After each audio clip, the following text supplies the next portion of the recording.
Cette vidéo va être compliquée, je le sens, je le sais.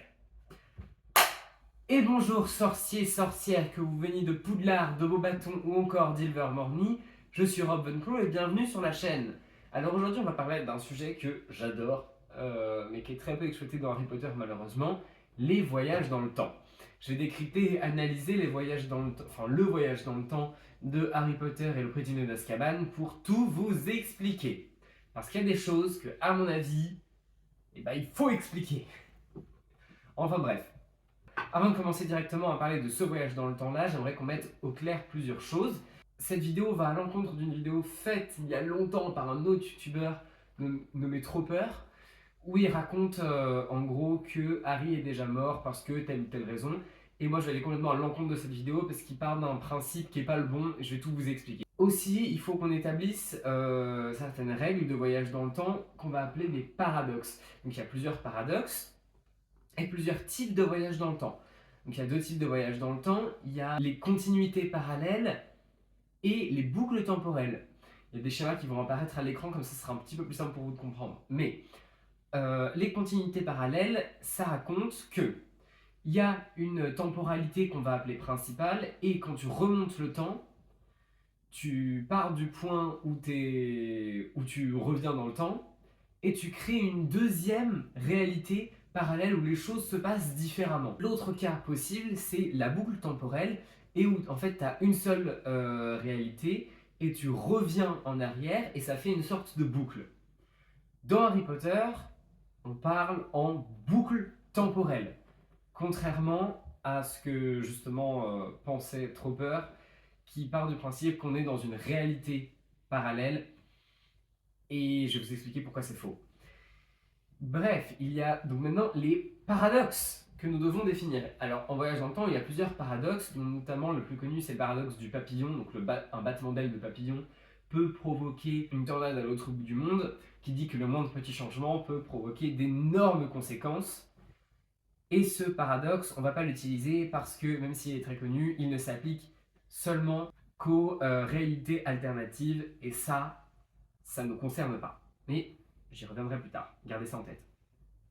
Par contre, un paradoxe qui est très intéressant pour nous, c'est le paradoxe du grand-père. En gros, je vous définis ce paradoxe, mais du coup j'ai aucune idée de pourquoi il s'appelle le paradoxe du grand-père, je me rappelle plus. En gros, c'est le fait que tu reviennes en arrière pour changer quelque chose, sauf qu'une fois que tu arrives dans le présent, cette chose est changée, tu as réglé ton problème, sauf que du coup tu n'avais plus aucune raison de revenir en arrière. Je sais pas si c'est clair, je vous donne un exemple. Attention, c'est pas joyeux. Votre mère est morte. Elle est morte parce qu'elle a traversé un passage piéton et elle n'a pas regardé. Toi, tu vas remonter le temps pour empêcher ta mère de passer à ce passage piéton. Sauf que ta mère n'est pas morte. Donc, si tu n'as aucune raison d'avoir remonté le temps, tu n'as pas pu empêcher ta mère de se faire écraser. Du coup, elle se fait écraser. Du coup, tu remontes le temps pour l'empêcher de se faire écraser. Mais si elle ne s'est pas écrasée, tu n'as aucune raison de l'empêcher. Et ça, c'est en boucle, en boucle, en boucle, en boucle. Paradoxe du grand-père, on retient. Donc maintenant qu'on a établi toutes ces règles, on va pouvoir parler du voyage dans le temps de Harry Potter et le prisonnier d'Azkaban. Alors il faut savoir qu'au moment du voyage dans le temps, on a deux Harry et Hermione. On va les appeler Harry et Hermione A et Harry et Hermione C pour que ce soit plus facile pour la compréhension. J'affiche en haut dans l'angle de la vidéo Harry, Hermione A, Harry, Hermione C, et je l'entourerai quand on parlera de l'un ou l'autre pour que ce soit plus facile pour vous à la compréhension. Donc, on résume les événements.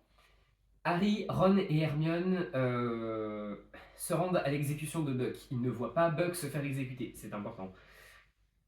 Croutard, alias Peter Pettigrew, mord Ron qui l'emmène vers le Solcogneur, et il y a Sirius Black sous forme de chien qui les amène dans la cabane hurlante. On apprend toute la vérité, tout le monde ressort, il y a même Rogue et Lupin, sauf que Lupin se transforme en loup-garou. Ils se font sauver in extremis par un autre hurlement de loup. Harry fonce vers Sirius Black, qui est sur le point de se faire attaquer par des détraqueurs. Un Patronus méga bien fait arrive et les sauve. Ils se réveillent à l'infirmerie. Nous, on en est là. Oui, c'était très résumé, mais bon, on n'a pas que ça à faire. Nous sommes à l'infirmerie. Ron a la jambe pétée. Harry et Hermione sont persuadés que Sirius Black Il est enfermé dans le bureau du professeur Flitwick, dans une des plus hautes tours du château, au 7e étage. Pas la plus haute tour, parce que ça c'est la tour d'astronomie. Que Buck s'est fait assassiner et que Sirius Black va bientôt se faire assassiner lui aussi. Dumbledore débarque et il leur dit si vous remontiez le temps pour empêcher tout ça. Et là, c'est là qu'on va commencer à parler avec les lettres. Harry et Hermione, qui ont vécu les événements que je vous ai racontés et qui sont maintenant à l'infirmerie, ce sont Harry et Hermione A. D'accord? Et ce Harry et Hermione A, ils ne vont pas remonter le temps. Parce qu'en fait, à partir du moment où ils remontent le temps, ils deviennent Harry et Hermione C. Tu vois, à partir du moment où Hermione, elle sort le retourneur de temps et qu'ils sont plus dans le présent, qui remontent le temps, qui remontent la boucle, eh bien, ce sont Harry et Hermione C. Donc, les Harry et Hermione voyageurs temporels, ce sont les C.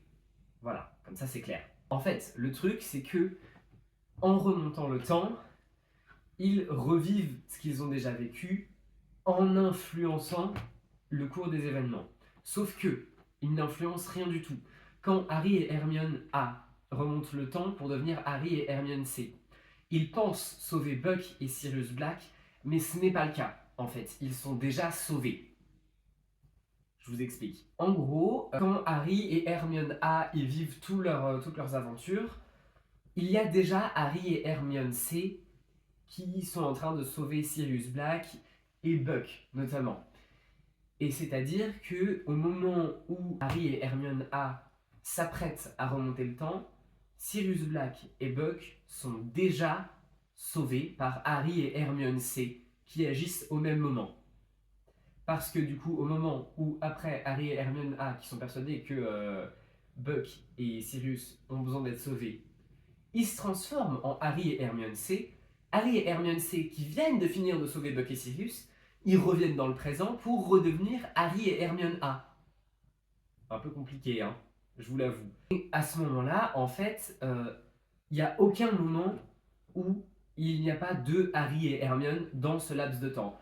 Entre le moment où Hermione fout une patate à Malfoy et le moment où il remonte le temps dans l'infirmerie, il y a toujours deux Harry et Hermione, quel que soit le point de vue. Parce que même quand on suit Harry et Hermione A, la première fois qu'on vit les événements tout au long du livre et du film, il y a Harry et Hermione C qui veillent au grain. Et ça, les gens n'ont pas l'air de l'avoir bien compris. En fait, leur voyage dans le temps, il est très risqué à ce moment-là à Harry et Hermione, parce que il y a ce paradoxe du grand-père dont nous avons parlé un peu plus tôt dans la vidéo. En fait, le fait est que s'ils ont un mauvais timing et que d'une quelconque façon, en sauvant Buck et ou Sirius, quelqu'un s'aperçoit que Sirius ou Buck a été sauvé, il y a des chances pour que ça remonte aux oreilles de Harry et Hermione A.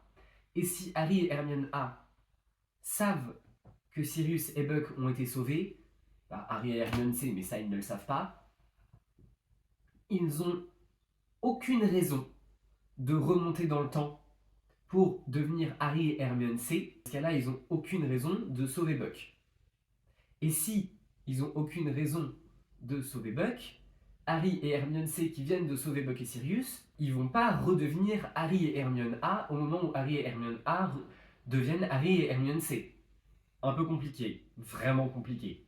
Du coup, ça crée ce paradoxe-là. Donc, en fait, dans leur voyage, ce qu'ils ne savent pas, Harry et Hermione C, c'est que Harry et Hermione A ne doivent sous aucun prétexte connaître la réussite de leur mission. Parce qu'ils l'ont déjà fait. La mission, elle est déjà accomplie. Par eux du passé futur.